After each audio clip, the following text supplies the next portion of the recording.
We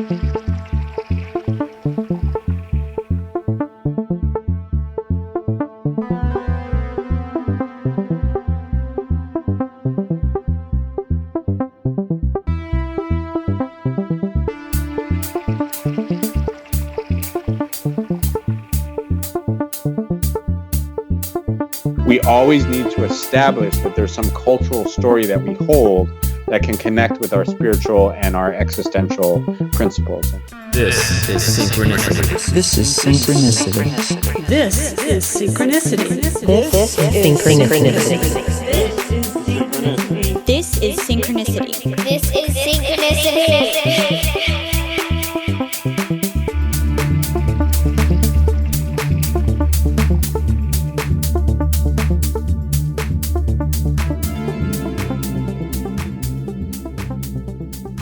Welcome to Synchronicity. I hope you enjoy the show. I think I'm going to do a new theme song intro. Not really, but just felt like doing that. Welcome to Synchronicity. My guest this week is Ethan Nichtern, awesome person extraordinaire, also a Shastri in the Shambhala lineage of Tibetan Buddhism, founded by Chogyam Trungpa. Hopefully you know what those words are I just said, but if not, go look it up. Chogyam Trungpa. Very awesome. You don't know what I'm saying? It sounds weird. Chogyam, Chogyam Trungpa, Trungpa. It's one of those names that's pretty much impossible to understand what the person is saying if you don't already know how it's spelled. Okay, moving on. Ethan Nichtern is awesome. I was introduced to him by Ellie Aaron, who hosts a wonderful podcast on MindPod Network. Go check it out, the Ellie Aaron Hour. Really, what a lovely person is. She also gifted me, after the last Whitma event we did in the city back in September, was it? I think so. Ethan's book, The Dharma of the Princess Bride, which is fantastic, and go check it out. It's referenced a few times in this episode. And I've been a fan of Ethan's for some time. His dad, David Nichtern, was just on the podcast, not just on, he was like a really early guest. Anyway, he was on, and he's fucking cool. If you haven't heard that episode, go check it out. If you have heard it, you know how cool he is. You probably don't, because he's even cooler than just that episode would let on. Anyway, his son is equally as cool, and you'll hear that in this episode. Ethan is a teacher, as I mentioned, in the Shambhala tradition, which was founded by Chogyam Trungpa. He actively teaches in New York City at the Shambhala Center. And beyond being a teacher, what I really discovered in this episode is he is a normal, cool person. And those two things aren't mutually exclusive. Being a teacher or, someone who speaks about wisdom or concepts that maybe we don't talk about in our everyday lives a lot of the time, there can be this misconception that they're raised to some elevated status. And one of the things that emerged at the end of this conversation is this whole, how do we fit in this guru teacher when a teacher or a guru has misconduct, abuses, or sexual or otherwise physical? How do we grok that? Where does that fit into our cosmology of being good people and trying to adhere to a spiritual tradition? We also talk about, separating our spiritual lives from our regular lives, whatever the fuck that means, but we've all done it. Obviously, we've separated or, created a little silo for how we are in this situation. And this doesn't have to be for spirituality. This could be just how we are when we go to this place, how we are when we go to that place, how we are with these people. You're not, as much as a lot of us would like to believe we're always the same, we probably act differently depending on the context of our situation. Anyway, this episode is really cool. Ethan, you will hear, again, as I mentioned, is just like everything he mentioned resonated on a very substantial level. I'm also recording this right after our conversation, so it's fresh in my mind, which is kind of a nice thing to do. I might do it in the future if I have the time. But really, it was just a pleasure speaking with him. I hope to have him on again soon. You'll also, of course, hear about in the beginning of the episode, cryptocurrency. I've been obsessed with it, in case you haven't been able to tell from the past two episodes. As I mentioned at the end of last episode, Michael Phillip and Jennifer Sodini and I are embarking on a new project called CryptoSeer. We're launching it. It's already kind of technically launched. You can find it if you try hard enough.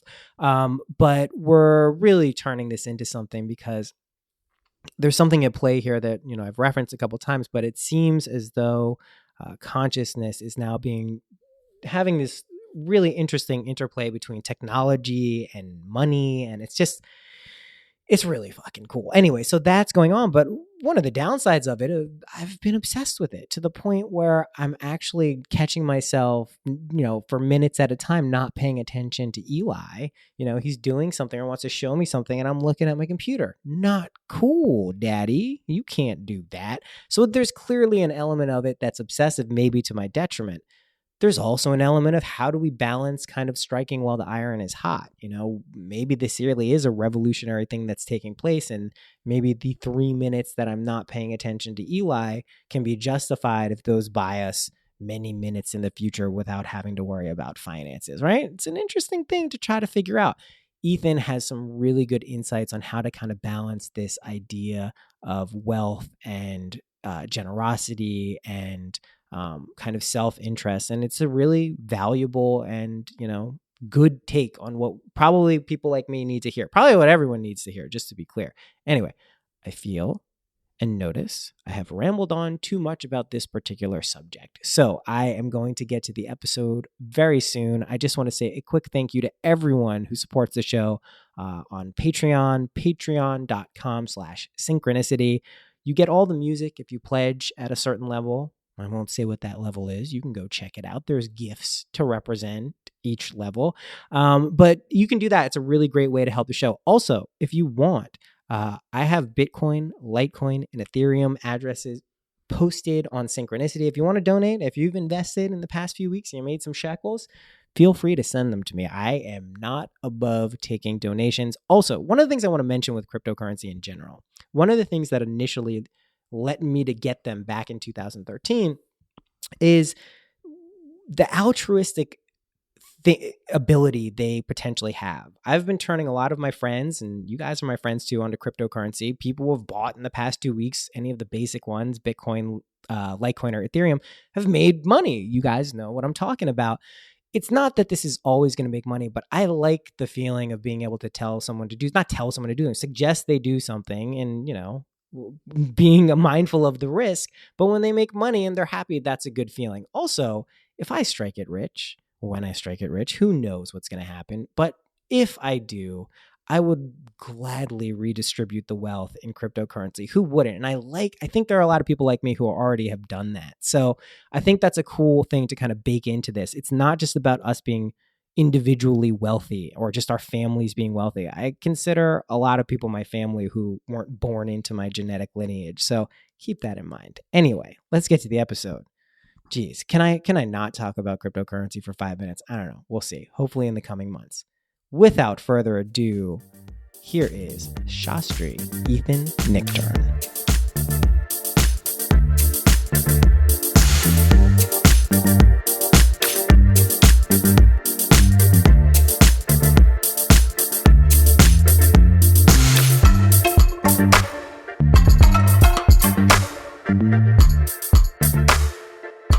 Thank you for coming on. Thanks for having me. It's my pleasure. Yeah, I've been meaning to reach out and speak to you for a while. Your dad is one of my favorite people. He told me a really cool story when he came on before of you meeting Stevie Wonder. Before, I believe, was it Songs in the Key of Life? Like you got an early listening sesh of that?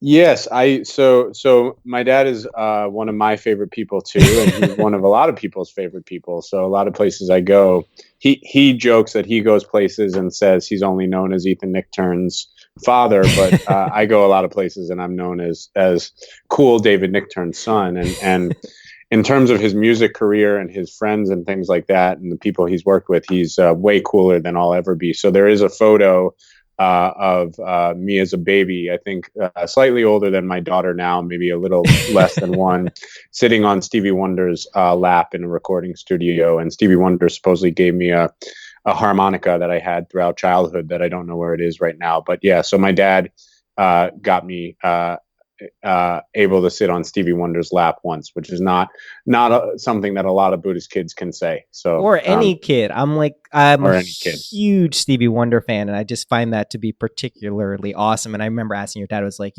sometimes you find out the people you idolize aren't that great, personally. He's like, no, he was like the nicest, most genuine person I've ever met. I'm like, I'm really happy to hear that. Yeah. So there's a lot of things going on right now, and I know you're well versed in not only the Buddhist realm, but also politics, the political world, pop culture world, all of these things kind of circling around that are at the forefront of a lot of people's minds. One of the things that's really been at the forefront of my mind, it had been politics up until about a month ago. I've been a Bitcoin holder for a number of years, since 2013, but now cryptocurrency in general is exploding. And I'm bringing this up for a couple of reasons, and I'd love your perspective on it, even if you don't know that much about it. Because what I've noticed, and a lot of my mindful friends or people who like to pay attention to their, minds, is that it dominates people's consciousness. It becomes an obsession. And it's this idea of money being not easy to make, but having an opportunity to make a decent amount of money or wealth to pay off debt or to accumulate money to essentially give people financial freedom. But I'm trying to figure out, noticing my own mind and seeing other people, where's the balance in something like that? I'm striving for liberation in a financial sense, and I'm sure there's an allegory here for enlightenment, but I don't want it to get to the point where this is just dominating my life all of the time at the expense of like my well-being. So I'm curious, are you familiar with Bitcoin and cryptocurrency? I mean, I'm familiar with alternative currencies in general. I do have to say that I haven't really investigated Bitcoin as much as I would like, and I wonder if you could give, like, just maybe for your listeners too, and for me, like just a definition of like what is the dilemma. You mentioned obsession, definitely, that you get Totally. really caught up in it, but is there also, I mean, obviously, from a Buddhist standpoint and from a mindfulness standpoint, the relationship between greed and generosity, balancing self and other, is a big point as well. Yes. So, do you have, I mean, Yeah. can you say a little bit more about it? I will be very specific about it. So I originally bought Bitcoin in 2013 because I liked the idea of a decentralized currency that was unplugged from financial institutions and governments. And I just don't trust them, like a lot of people. And I don't like the idea of middleman. So that's why I invested. It was just a kind of a speculative, fun ad. What's emerged in the past year, 6 months, especially month and a half, is people are now seeing exponential rises in these currencies. I bought Bitcoin when it was $100. It's $17,000 now. So all of a sudden, there is this class of people and continuing emerging class of people who are suddenly relatively wealthy, are debt free if they pull it out. And this is an amazing thing. And another reason I really liked Bitcoin and cryptocurrencies is a lot of those people were progressive thinkers. They were getting these currencies for the same reasons that I were. Not because I want to be a billionaire and just stunt on people and buy Lambos, but because I like the idea of being unshackled from something that puts an enormous amount of pressure on people's minds and lives. I felt it myself. Almost everyone has, regardless of where you are in the economic spectrum. So I'm trying to balance this idea of accumulating enough funds to give myself that freedom, but not literally. I'm day trading now. Like when my son goes to sleep, I take care of him every day. I'm literally like plugged into the matrix. I call it the crypto vortex. And it feels obsessive. It feels borderline. I don't want to say unhealthy, but it does. But I also know the hard facts are I'm making a decent amount of money. I'm getting to the goals of being able to pay off things that I really didn't think I was going to be able to pay off for decades. So it's this balancing act of how do I manage that idea of financial freedom with not making that my whole life, because I'm not really a money person. I like the idea of just not having to focus on money. The irony is I have to focus on it so much right now. Right.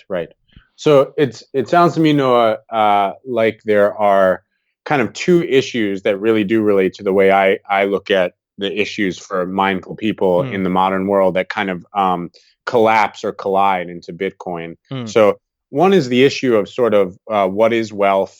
What does it mean to accumulate wealth? What does it mean to be generous? Right. How does the system work in terms of rewarding or compensating for efforts versus, severe inequalities of what we face, like monstrous inequalities of what we're looking at right now, like insane inequalities we're looking at right now, which go beyond any classic Buddhist notion of wealth and generosity. Like the world we live in now is literally a world where there's a few people who could say that they've constructed a train set that everyone else lives in. When you look at the massive billionaires, and sometimes people say things like billionaires and millionaires. That is not the same group of people. Billion is a 1,000 million. Yeah. So it would be like saying those two tall guys over there, and one of them is 6 feet tall, and the other one is more than a mile high. Yeah. That's what millionaire and billionaire is like. So sort of what is wealth accumulation? What is a Buddhist approach to capitalism, and again, sort of greed versus generosity, self versus interdependence? That's a big question. The other seems to be, I don't face it through Bitcoin. I face it and work with a lot of people through just having an online interface to mediate your life.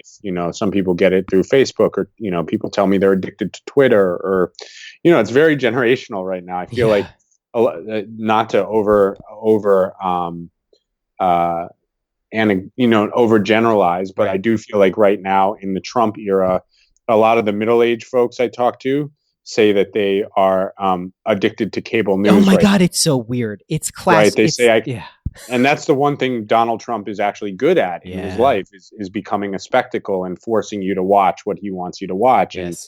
And that sort of addictive quality, so that group of people, my generation, late Generation X, people who are late 30s, early 40s, I think Facebook and Twitter are pretty big addictions. I've talked to some friends who are teenagers or have teenage children.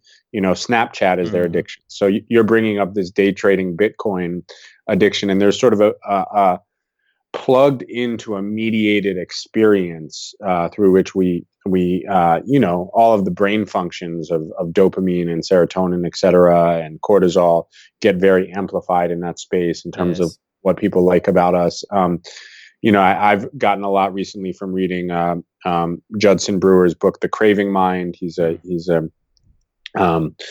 Buddhist-inspired, researcher and doctor who's really sort of analyzed some classic Buddhist teachings in relationship. What's his name? Judson Brewer, and the book's called The Craving Mind. Awesome. They've done research that they can even tell how much time you spend on Facebook by how activated certain regions of the brain are. So in terms of receiving likes and comments and so forth. So I think those are the two issues that seem to be colliding in what you're describing, and what little I know of Bitcoin is sort of like, where is the self, where is other, in a situation where we've really there's a lot of talk about caring about others, but in terms of how our system works, there's this real narcissistic, like, consume, take in as much as you can, fearfully. And again, at its upper reaches, which is not what you're talking about, it goes far and above and beyond what any human discussing personal wealth, which I totally believe in, by the way, ever mentioned. It just goes into this realm where literally people are no longer pursuing happiness through their wealth. They're pursuing the control of other people's lives, which is when you get into like the Koch brothers or these certain billionaires. That's what it buys them, is the ability to influence. Power.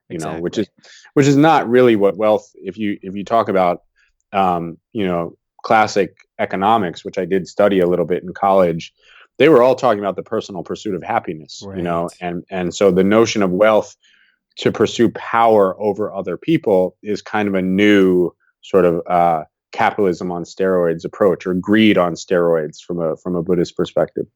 So I think it's these two types of addiction, that the wired into connection with others to see what's going to happen next, and then linking that with financial well-being, and the fears associated with that. Am I going to have enough? That what we in Buddhist terms might call the hungry ghost mentality, or if you get good at it, what we in Buddhist terms might call the jealous God realm, which is Yes. something my dad wrote really well about in his book, Awakening from the Daydream. I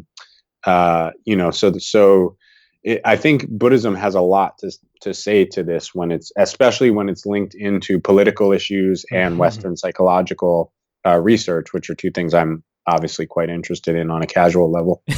Yeah, I mean, I love how you broke it down, and I love how you brought in the samsaric realms there, because that's something I wanted to speak about too. And I totally agree. And it is this balancing of generosity and kind of self interest. And what's weird is my motivations, and this is not unique to me, but with a lot of these things, like I've been putting all of my friends on to cryptocurrency, onboarding them over the past few weeks, and they've all made a good amount of money from it.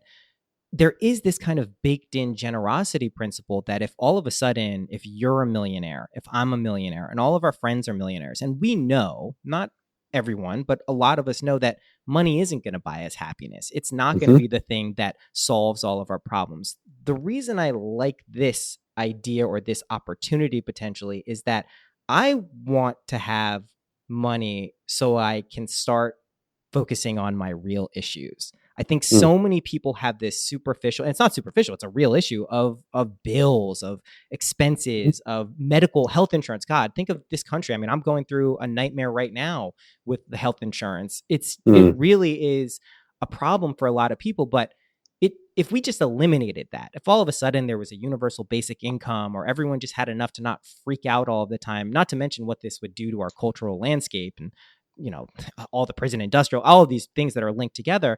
But if that started to happen, then maybe we could focus on some of those other things that pops up in the samsaric realms, right? The jealousy, the envy, the anger, the sadness, the rage, the craving.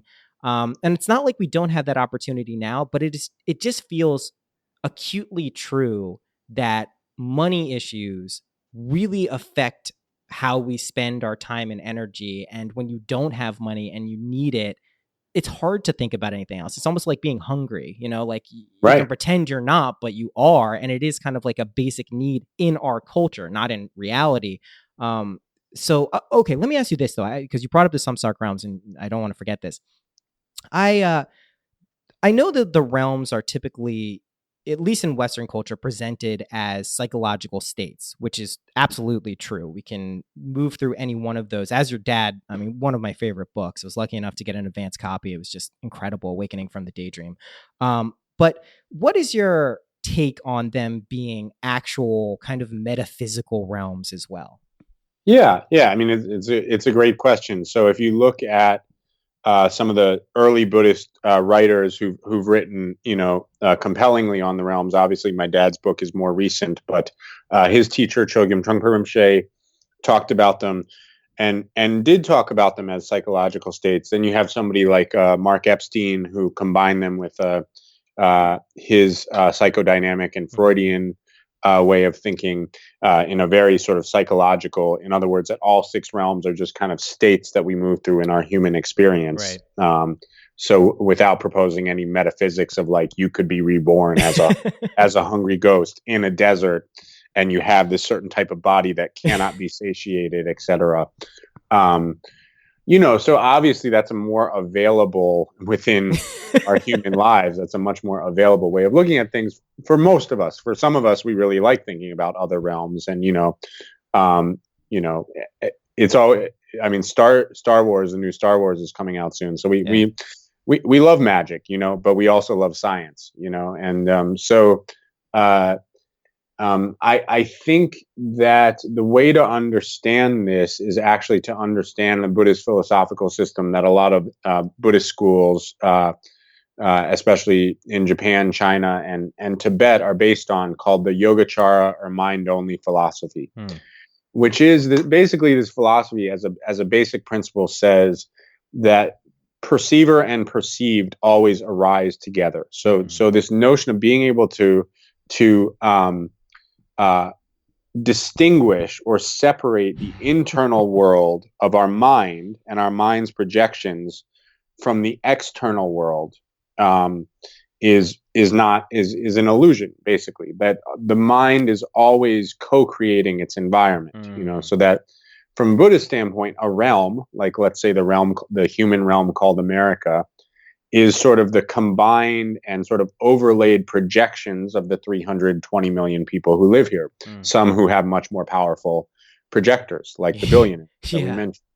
And so that now you start to say, like, well, wait, so is America a real place, or is it just a projection of consciousness? So this is the question. From a mind only perspective, you would say, well, it's both, because that the subject and object, perceiver and perceived, arise interdependently. So actually, Chogyam Trungpa, even though he was very interested in Western psychology, even though he talked about these things from the perspective of what the mind is doing, he was actually once asked, if these realms, the God realm, the hell realm, the hungry ghost realm, the animal realm, which obviously we can see as a real place, he was asked if these are real realms. And his answer, which I thought was brilliant, was, well, they're as real as you or I. I fucking love him. and that gets to this mind only. Like, is your experience right now of this realm that you're living in, is it real, or is it a projection of consciousness? Right. Sort of both. That I'm glad to hear that Chogyam said that, because that's kind of been my intuitive. I mean, I've had experiences, some aided and abetted. One brought on by LSD for 3 months that I've spoken on this podcast for a long time, where I was basically, kind of perceiving that co-emergence of perceiver and projection, which was a very interesting state to be in for an extended period of time. And it actually carried over into my dreaming state every night. So I do kind of hold this idea that, are we real? Is this real? And I do believe that we're not nearly as tangible and solid as entities and bodies as we like to believe we are, or we need to be to function in this world. So I like to hear that, they're about as real as you and I. And I think that's valid. I don't know how practically helpful that is for people. And I don't want to give the impression that we should be thinking and worrying constantly about being reborn in some torturous place. But if it puts the focus on us trying to be better people and trying to, actualize ideals that we believe in, then that's a good thing. So it can't hurt to look at it like that. I'm glad to hear that. Well, it also empowers us just to view, like, that you could actually, by being more mindful, by learning how to have more insight, by trying to be more compassionate to yourself and others, right? It gives you the sense that could actually shift the manifestation of the external world. Maybe not much. Oh, it does, but, though, right? Well, right. Yes, well, and that's what so many people are going through right now, is this feeling that they're watching like some theater unfold online that they are powerless to affect. And that's actually part of its power, I think, to go back to the current occupant of the White House. What I think he's actually really good at is actually projecting this media sphere, because he's a reality TV star, of making you think that you are now living in his world, and you are powerless to affect anything. And so that all you can do is enable his world, or you can resist his world, but you're still playing into responding to it. You're still playing into it. And so the idea that you could actually shift, you could actually disempower a projection through what you were putting out into the world, is a very empowering idea in terms of the way karmic seeds and the mind as a projector work. Now, that's not saying, that you can create your entire reality. As I said in my book, like, it's more than just an idea or a storyline that tells me I can't dunk a basketball. Yeah, exactly. But it might be an idea or storyline that tells me I shouldn't even try to play basketball. And so if I can empower myself to the point of saying, let's just show up and see what happens, then the external reality could start to shift, based on what my mind and body training. You bring up, and I definitely want to get to your book because there's a lot of awesome stuff in there. And our good mutual friend Aaron gifted it to me, and what a sweetheart for that. I've really been enjoying it. But you mentioned something that I think is really important, and it's this idea of our inner state, the connection between our inner state and external reality, and how we can actually manifest certain things, not in just the idea if I look at a glass of water and pick it up and drink it, I've changed external reality. But by changing our internal states, that actually has a profound impact, not only on our, local sphere of consciousness and what we put out, but collectively, if we all start working on ourselves or listening to ourselves or seeing what's going on, that has a really big ripple effect. And it doesn't have to be this kind of top-down Trumpian, pay attention to me, I'm at the top, your world is now my world. We can kind of start to take responsibility for our own lives. And another kind of interesting thing that seems to be happening right now is the distance between broad manifestation, like actual significant changes in the world, from the point of the origin of that, intention. The gap seems to be shortening. It seems like our world is kind of shifting more into a visibly dreamlike state. Not that it hasn't been like this, but that more and more people are kind of recognizing like, this is weird. I also view cryptocurrency as a direct representation of that. Its technology has allowed kind of this prism.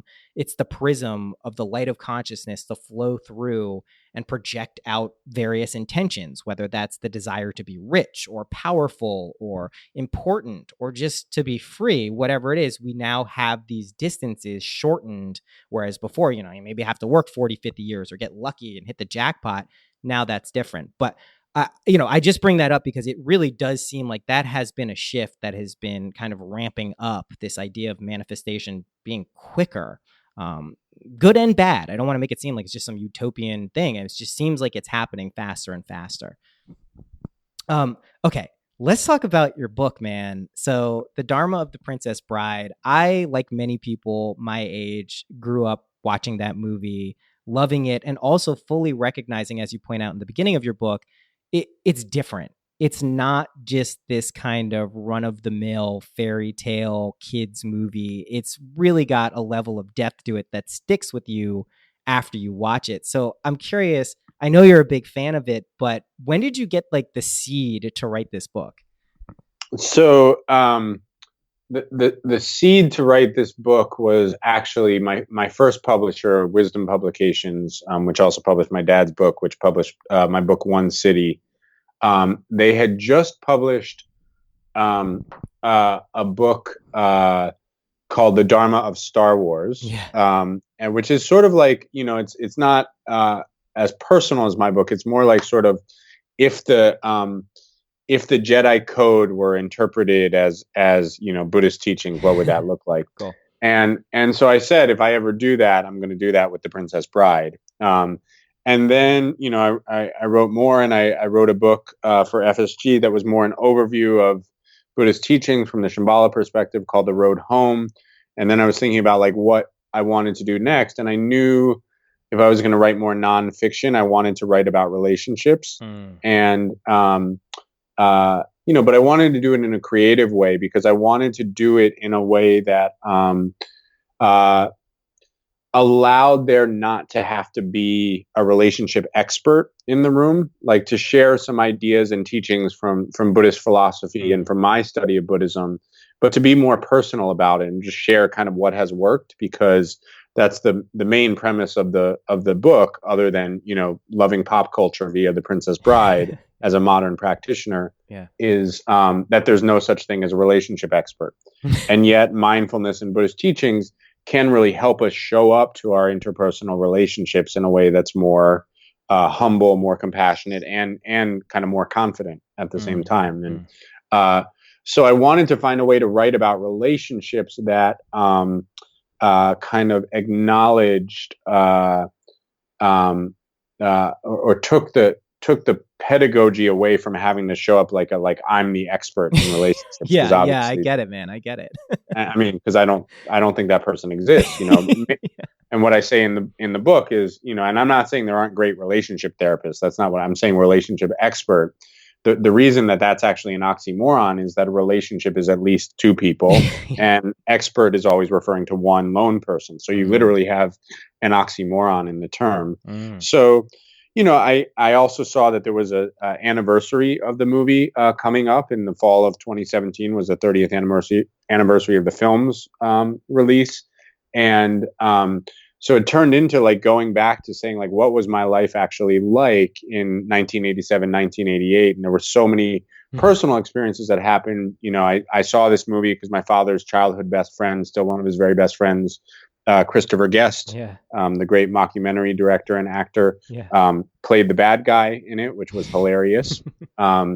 So yes, my dad introduced me both to Stevie Wonder and Christopher Guest. You got a charmed life, my friend. Obviously, Well, good karmic seeds. I've got it's my, as you said, my father is one of the coolest folks around. So, and totally goofy too, like totally not cool at the same time. But anyway, so I went back, and you know, this was the year my Buddhist parents went through a really difficult divorce. This was the year I was struggling in school. This was the year my grandfather committed suicide with his wife, my step grandmother. So, which, you know, it's all about a grandfather reading this weird postmodern fairy tale to his grandson. So, just saw that there was so much that happened that informed a kind of like, you know, a struggling moment in a kid's life around working with relationships and family and so forth. So all of that felt like a really good fertile ground for, you know, sort of looking at a movie that looked at sort of a book that looked at three elements. One is 30 years studying Buddhism, 30 years trying to learn about relationships, and 30 years of loving pop culture via The Princess Bride. And, you know, I don't argue that The Princess Bride is a Buddhist movie, although I did get to interview two of the stars of the movie. Christopher Guest, you know, one of his best friends is a Buddhist teacher, so that's interesting. I got to also interview Mandy Patinkin, Inigo Montoya, who identifies now as a Jubu. Fascinating interview. And is a meditator. So that was really interesting. And I think there's just a lot of memes and moments and structures to the plot that could also be appreciated from a Buddhist perspective, you know? Yes. Absolutely. And, you know, I've gotten, since the book has been out for 3 months, gotten a lot of really awesome feedback. I wasn't sure if that sort of combination was going to work. You know, I've gotten a few people saying I totally distorted the Buddhist teachings and et cetera, you know, which, you know, is going to, as I say in the book, there might be some thoughts that anger purists, you know, but purists by definition are easy to anger. So so that's happened a little bit, and but I think it was kind of the book I wanted to write, a Buddhist book, a book about modern relationships, and a book that really celebrates pop culture, because those are three things that have always been really important to me. Well, this is something I love, and I'm glad you left it on the pop culture there, because I think what happens for a lot of people, I would like to say less these days, but I don't know that's true. I have no idea.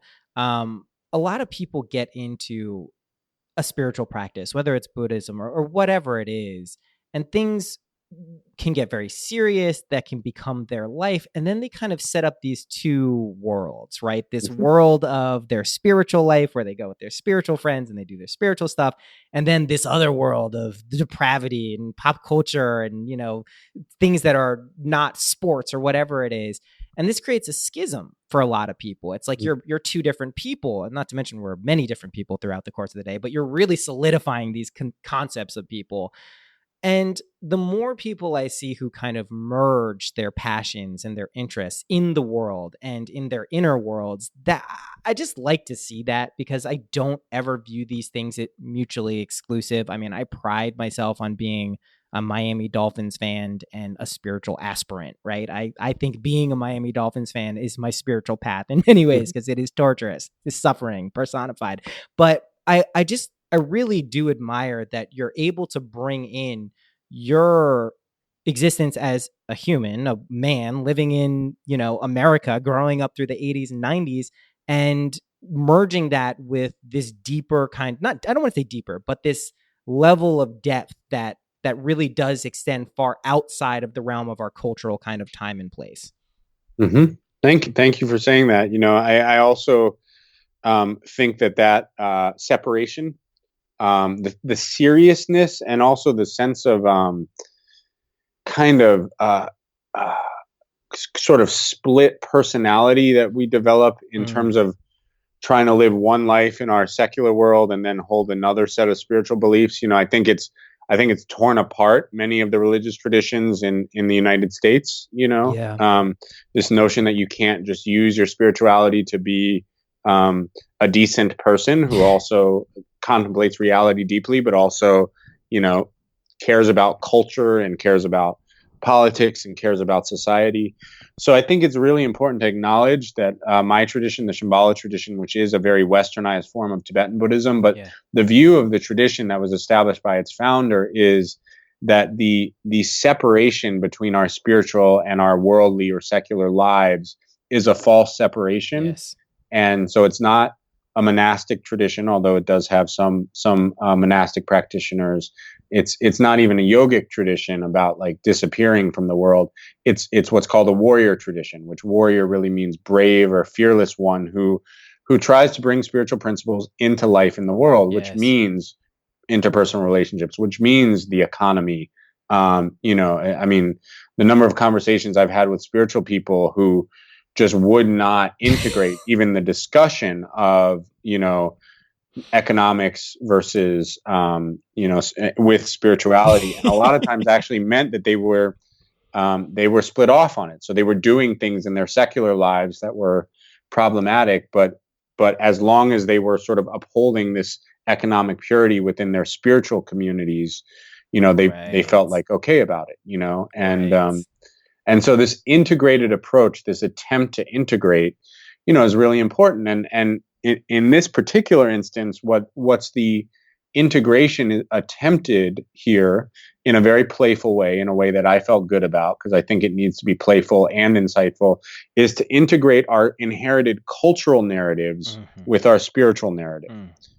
So I tried to use both my personal stories and Princess Bride as sort of cultural narratives that could influence my spiritual path, because we all have that. There's if you study any ancient spiritual master, there's a cultural narrative, there's a set of structured relationships, and this deconstructed rom-com and fairy tale, I think, is a really interesting dharmic approach to these sort of set cultural narratives that we have, which is why I thought using The Princess Bride would be both fun and insightful.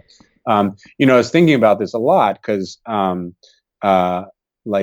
this guy Robert Wright, who's a great gentleman and really smart writer, wrote a book that was and is still a major bestseller called Why Buddhism is True, where he takes an evolutionary biologist approach to analyzing, in scientific and in terms of our nervous system, Buddhist principles. And I love that it's not called like mindful living scientifically, it's called Why Buddhism is True, because I do believe Buddhism is primarily a psychology and science and ethics system. Yes. But he starts his book talking about the Matrix for 10 pages, right? Because we always need to establish that there's some cultural story that we hold that can connect with our spiritual and our existential principles. And that's why I think the Dharma of Star Wars was an interesting attempt too. I would love at some point to I probably shouldn't have written the family section of my book totally switching narratives and talking about the Royal Tenenbaums, another one of my favorite movies, which is Royal Tenenbaums, man. all about a dysfunctional but loving family, right? Yes. So that could have a lot of Buddhist implications, even if they don't meditate. So we have these narratives, and the integration of our spiritual and worldly lives is what my tradition is all about. Now, there's so much pressure politically, personally, religiously in the Western world in terms of how you define a spiritual nonprofit organization. There's certain types of pressure.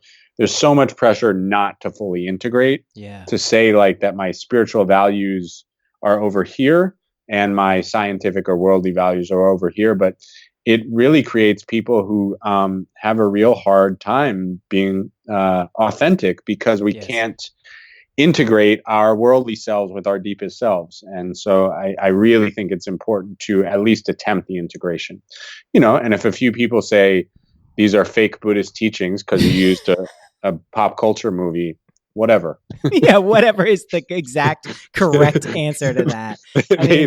There are many books they can read. I mean, it's totally true. And, this idea of having to be a certain way, or what you're doing if you're separating your lives is you're teaching yourself a habit. And it's a nasty habit of you need to separate these separate things. It's the non-integrative principle.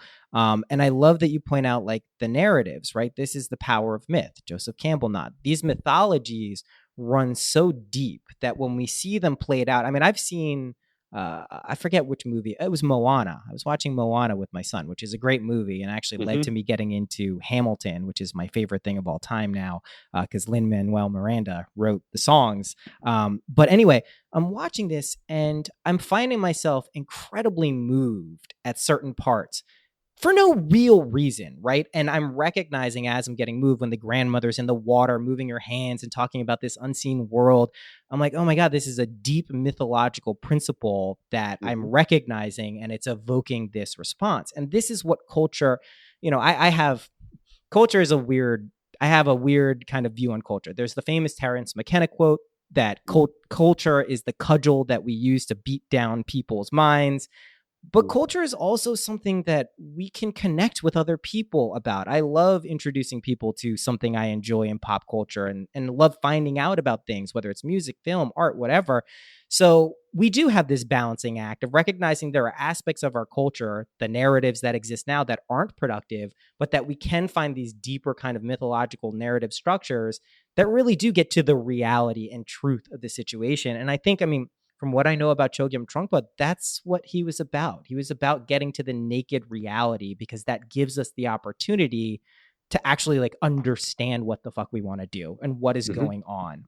Yeah, I love this, man. This is the book is great too. I want to make sure that you know that. I'm sure you have some intuitive sense, but I think it is as much as it's a needed thing to kind of integrate cultural aspects into this stuff. It's not easy, really. I don't see a lot of people being very successful at it, despite a lot of attempts, because sometimes it feels kind of like a superimposition or trying to push things together. But when it's coming from a personal experience and just a passion, it definitely works. Yeah. Thank you so much. Of course.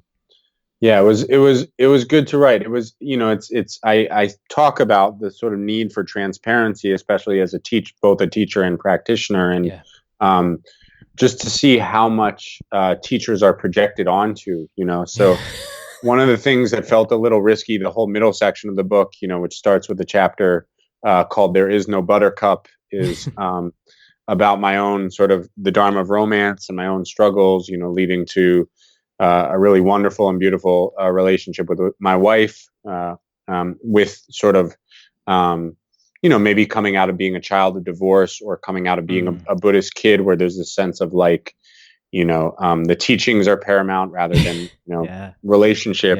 That really struggled with kind of being a romantic, and also, shared a little bit about like objectifying and idealizing, in my case, women, and how that process went down. And that seems like such an important conversation right now for men, for especially heterosexual, cisgendered white men like myself, to make ourselves available to, to really let people whose voices haven't been heard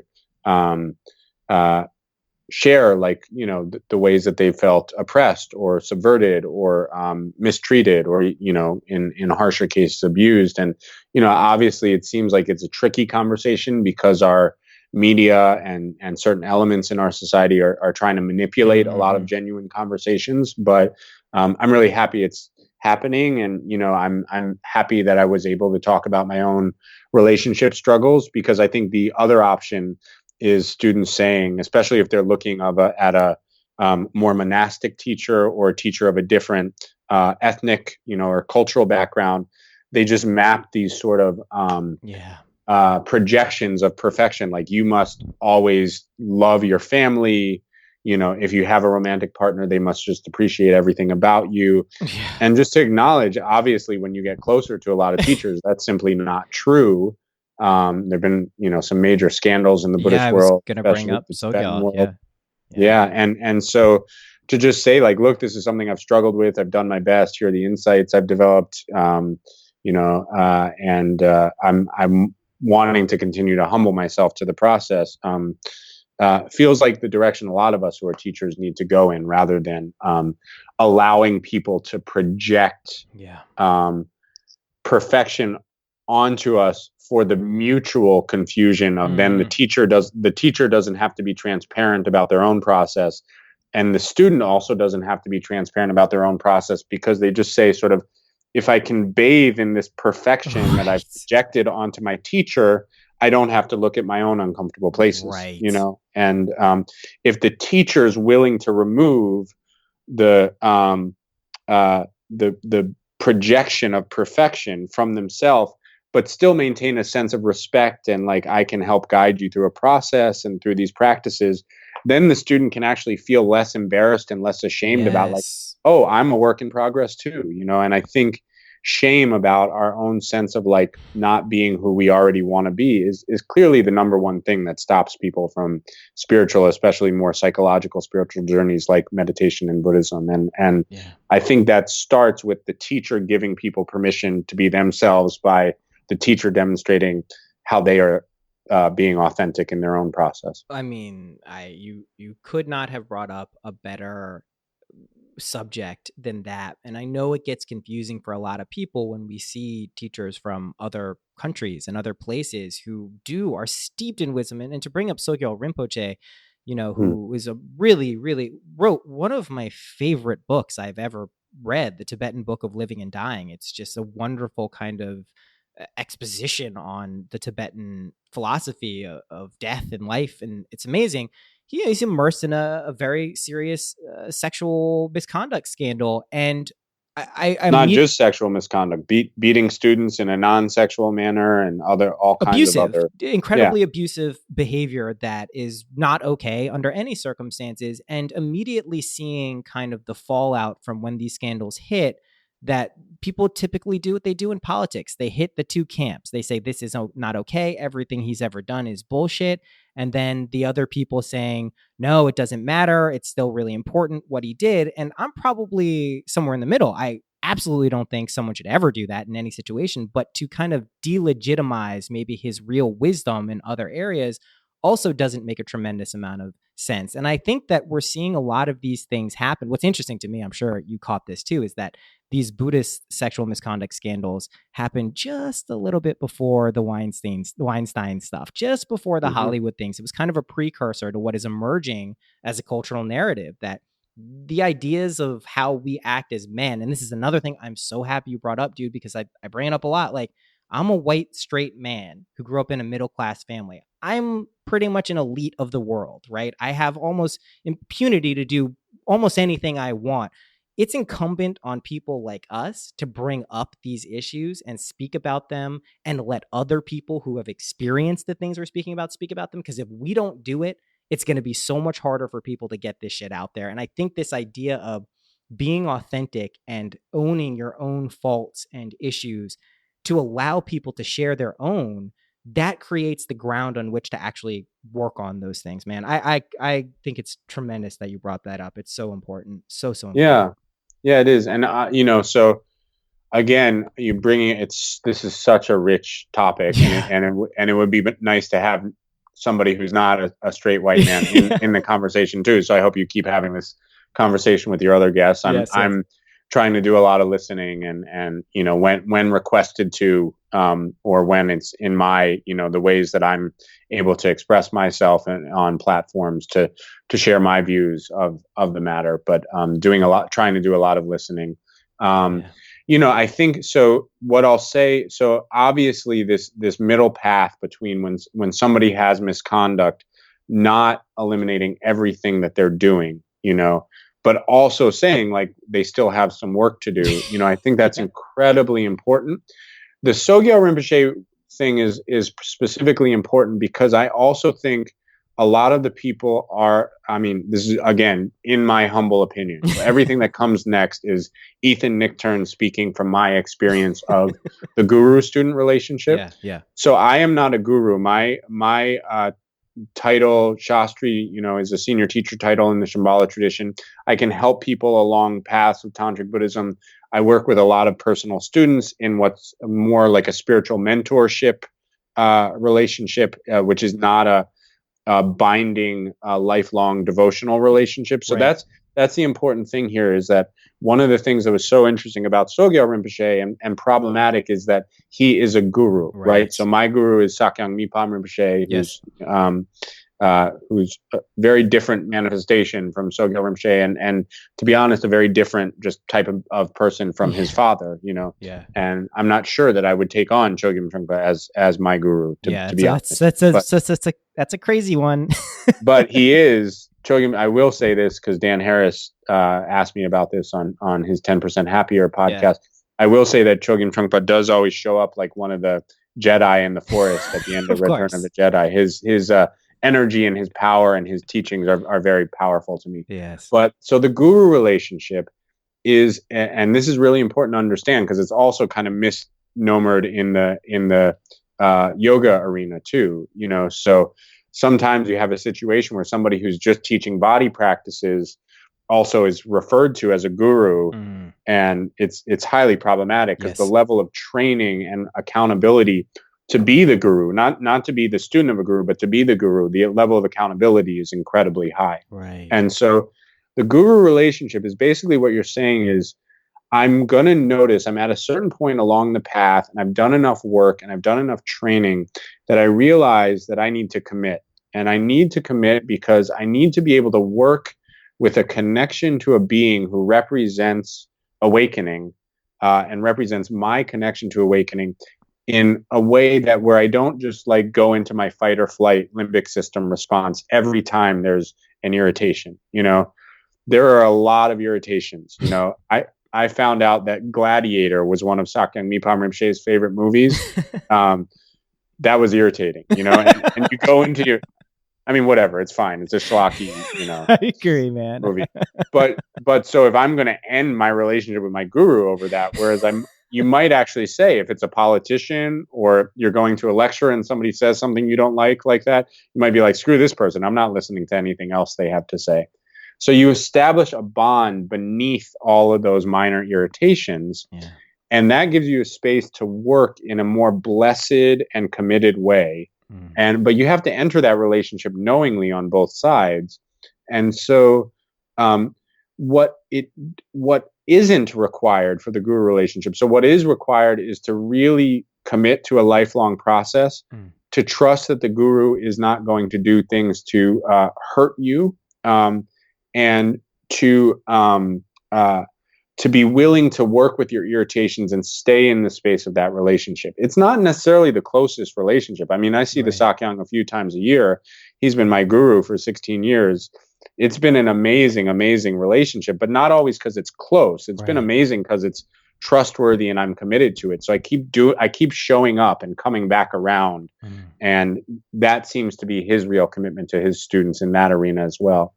What it doesn't require is this notion of like, if I do perceive that the guru is human, or if I perceive that he's done something confused, or maybe he still has a little bit of work to do, that I have to shut up about that it's just my misperception. Oh, the guru's really right, and I'm the one who's confused about everything. That just doesn't, because then you don't trust your own mind, and if the whole relationship is about developing trust in your own mind, you should also trust that there's some wisdom in your own reactions. And so when people go into that explanation of somebody who's clearly kind of confused about the empowerment, and then say like, well, you're not allowed to question the guru at all, because once you enter that relationship, you're just basically saying that any confusion is on the student's side. I just don't think that's human in any way, So it's what it is a devotional commitment and a trust to keep coming around and working things through. So it would be really interesting to see if it were possible for Sogyal Rinpoche to say, can we work this out? And can you still see me representing the wisdom mind enough to keep going in our relationship? But it might be that he's not able to humble himself to say like, oh, this is actually a two-way accountability. And I realized I did some things that were confusing and caused harm. And any leader of any type needs to be willing to say, sometimes I don't know what to say. And That's one of the things I really love about Sakyong Mipham Rinpoche is he holds a very high seat in Shambhala. He sometimes teaches from a throne, Tibetan style. It can be very off-putting to the sort of Occupy Wall Street friends of the horizontal hierarchy friends. But he's also really willing to humble himself to say, like, I'm just trying to figure this out too. I mean, he has quite a lot of intelligence and wisdom, but also humility. And I don't feel like if somebody was like, hey, I didn't get why you did that, or that part harmed me, that he would be like, that's your problem, you know? Right. Well, and some of the defenses of Sogyo Rinpoche took a like, that's your problem approach. And no. I find that really problematic as both a student and a holder of the Buddhist teachings myself. Yeah, I couldn't agree more. Honestly, I'm so happy that we touched on this. I want to wrap up because I want to be mindful of your time. I just want to say also, this has been incredibly awesome. I really have enjoyed it. But I end with Thank you. Yeah, dude, of course. Anytime. I'd love to do it again. So I end with 3 quick questions and then one kind of medium one. So they may seem silly, but they're not. Like lightning round kind of 3 lightning round and then one kind of just open format. Okay. Okay. Prepare yourself. What is your favorite color? Red. What is your favorite number? 8. What's your favorite animal? Dolphin. Mine too. Oh, couldn't. Awesome. I couldn't. Okay, so what's a tip that you've picked up in your life, a practical tip that you could share with people listening that you think might help? Of any type of tip. Literally, it could be the most mundane to the most sacred. Here's one, and it comes from the Shambhala teachings that if you make your bed every morning, you can actually be more inspired to help other people. I'm not a bed maker, so I'm going to give that a shot. Well, you could also make your son do it, right? He's not.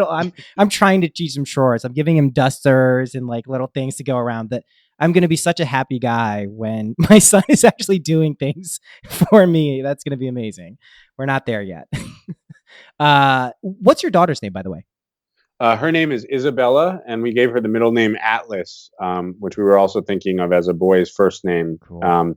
Because I think her generation is going to have to compassionately hold up the world with sanity a little bit more. So Izzy Atlas is what she goes by amongst her homies. I like that a lot. It's fun being a dad, right? Oh man, it's awesome. I know. It's really hard to describe. I mean, I'm only a little over 5 months in, but it's so mundane on the one hand, like so mundane. Just like learn how to change diapers better and likes to be held this way, and you know how many half ounces did you feed her, etc. Yeah.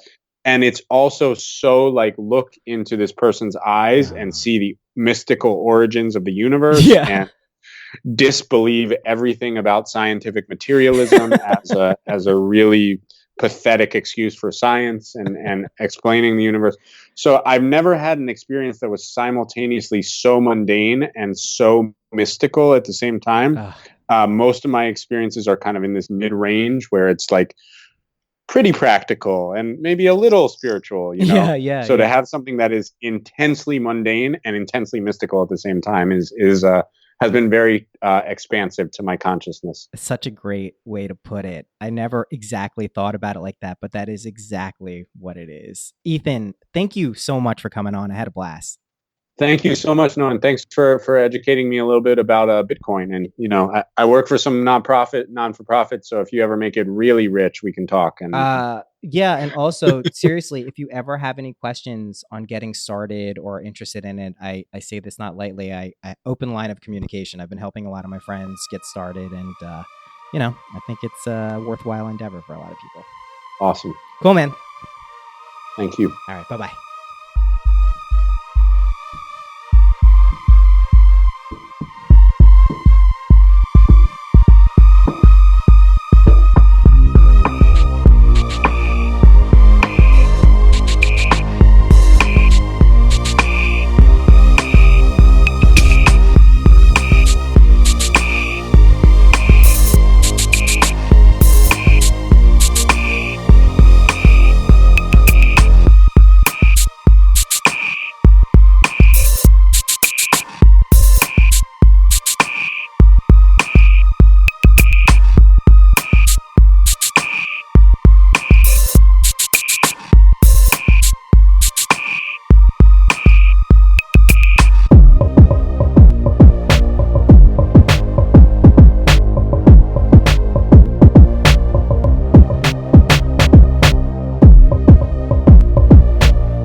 Thank you for listening past the music. I hope you enjoyed that episode. I certainly did. I really liked it. I haven't re-listened to it yet because I just recorded it, but I guarantee by the time you hear this, I'll have re-listened to it, and I bet I enjoyed it just as much as second time, if not more. Anyway, big thank you to Patrick Nemchik for supporting the show on Patreon. Gets an episode out every week at the producer level credit. Thank you for listening. If you like Synchronicity, there's all the things you can do: subscribe, community on Facebook, email list, blah, blah, blah, all of that stuff. But maybe just tell someone you care about that they might want to check it out.